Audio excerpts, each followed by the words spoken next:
Hey gorgeous souls, jumping in with today's live video. One of the most important things is absolutely understanding that you are not responsible for how anybody else feels.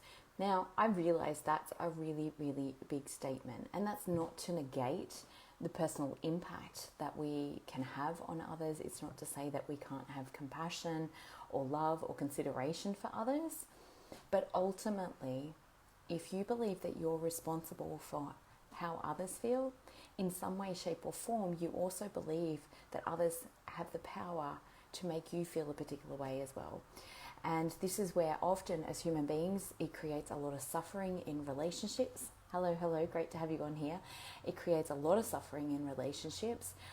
Often responsibility can be misplaced or displaced simply because now I need you to be different so that I can feel okay, and you need me to be different so I can feel okay. So you can see straight away it starts to really mess things up and create a lot of entanglement that can be difficult sometimes in pulling things apart and really understanding what's going on at the crux of a relationship issue. Now, this relationship, not necessarily even intimate relationship, obviously that can occur in intimate relationship, but any relationship, whether this is a parent-child relationship, either with your own child or perhaps with your own parent.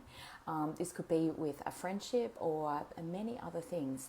But often people that are super sensitive and people that are empathic, meaning that they can, really tap into how somebody else is feeling, unconsciously take on a lot of responsibility and believe that they need to make everybody around them happy, and that's their responsibility. And if somebody's not happy, it's their fault.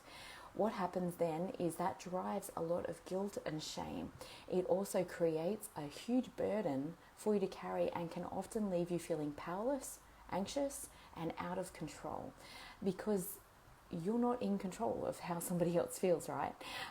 You can't control that. That's up to them. And it is also up to them in how they choose to interpret that situation, how they choose to interpret, how you're responding to them. And the truth is, everybody's got their own set of filters around that. Beliefs, how life is, how I am, how you are, what I believe about this circumstance is just like putting on a pair of glasses. When I put the pair of glasses on, it creates a filter that has me see life in a particular way. So if we have filters on that, like the world is mean or life is a struggle or nobody likes me, you're going to filter that information in a very, very different way than somebody else that has, a different belief system in terms of the world is kind, people, I generally get along well with people or any of those things.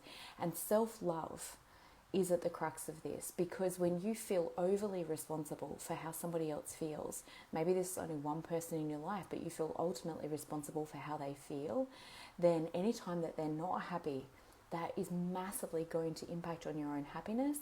But over time, and this is where this can occur in an intimate relationship, over time you start to shift and change your behavior to please the other. And unfortunately, as girls, we're often groomed, just is part of our upbringing to be the nice girl, to be the good girl, to be the pleaser, to be the one that takes care of everybody. And often this is one of the biggest things that shows up, certainly with my clients that I work with in the Thrive program, but it contributes so significantly to burnout, simply because when you're feeling overly responsible for how everybody else is and you're busy taking care of everybody else, who's there taking responsibility for you? And this is where that responsibility can get displaced, because when we're exhausted, when we're tired, when we've not taken responsibility for our well-being, for our happiness, for how we're showing up in life, for how we're living life, hey Anne, great to have you on, all of those things, then we start to blame other people. Well, if they took responsibility, or if they took care of themselves, or if they didn't have this going on, and now you're wanting other people to change in order so that you can feel happy. So you can see how this becomes quite a tricky dynamic, certainly in relationships. And like I said, if somebody is feeling overly responsible for another person's happiness, And, often we can communicate very subtly, unconsciously, through guilt tripping, or just our tonality can refer that, I'm not very happy with the decision that you've made, or you should stay here, you should be with me. Any of those things can really start to impact somebody's self-esteem, somebody's self-belief, somebody's self-confidence, but more importantly, them being able to express their authentic self in saying yes when they mean yes and no when they mean no. So when that's taken on, you can see how this really starts to impact the relationship. And often there can be a lot of resentment that builds in that relationship because we constantly feel that we've got to be adjusting our behavior in order to keep the other person happy, or to keep them feeling secure, or to keep them in, some sort of a peaceful place, if that makes sense.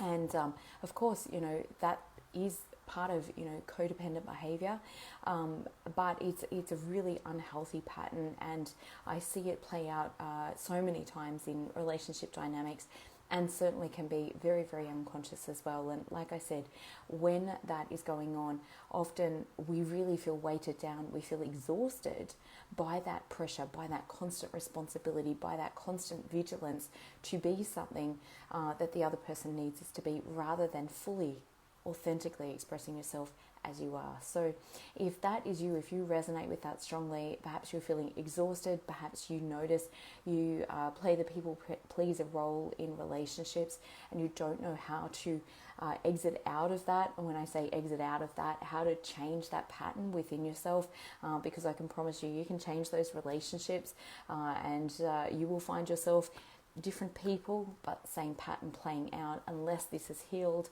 within yourself, because often there's a lot of guilt and shame that are attached to that belief around that responsibility. So if that's resonating, if you're tired, if you're exhausted, if you're feeling stuck, or that you can't move forward in your life in some way, shape or form, you notice that you're emotional eating, or you're not taking care of yourself, please reach out to me.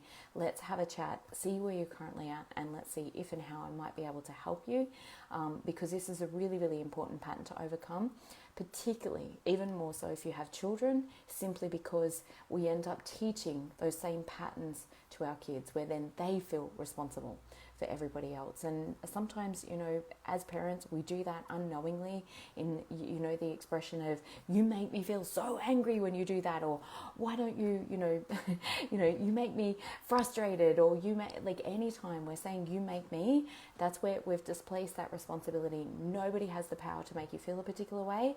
And we've got to come back to conscious choice in how we're responding, in how we're reacting to situations, because that's how ultimately we exit out of that pattern. But like I said, these can be deeply ingrained within us. It's certainly been something I've needed to work on for several years within myself, have great acute awareness around it, simply because that pattern can play out unconsciously before I catch it again, and continue the clearing work. So have an amazing day. Loads of love to you, and so much gratitude for watching. If there is somebody that that could really do with watching this video, or takes a lot of responsibility for a lot of people, feels the weight of the world on their shoulders, then please share this with them. Let's all share love and more consciousness to be able to make healthier patterns and change things and heal things within ourselves. Self-love is absolutely the key to transforming everything. So have an amazing day. Thanks again. Thanks so much, Anne, for your beautiful comment, darling. And lots of love to you all. Bye for now.